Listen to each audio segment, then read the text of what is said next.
پانتۆمیم یان نواندن بەهێمە ئەمە جۆرە شانۆیەکە کە شانۆکار بەبێ دەربڕینی قسەواتە بەبێ دەنگی و تەنها بە بەکارهێنانی ئاماژە و جوڵاندنەوەی ئەندامەکانی لەش خۆی دەنوێنێت یاخود هەوڵەدات ئاماژەکان بگەێنێت. بێگومان دەستپێکی ئەم شانۆیە گەڕێتەوە بۆ ڕۆمای کۆن کە ئەمە مێژوێکی زۆر کۆن و دیاری هەیە و شانۆ و ئەکرۆپاتیکەکان کە بە مێمووس ناسرابوون ئەوان زۆر کات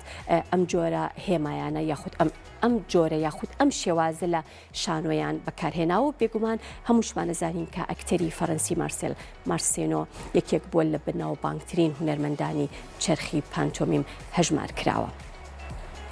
تیپی شانۆی دیالە بە هاوبەشی کۆمەڵی هونەرجوانەکانی کوردی سلێمانی و ماڵی شانۆ یەکێتی گشتی ئەدیبان و نووسەرانی عێراق فێستیڤاڵی نێودەوڵەتی شانۆی پانتۆمیم خولی یەکەم سازەکات. بێگومان تەوەری زۆر لەخۆگرێت ئەم فێستیڤاڵە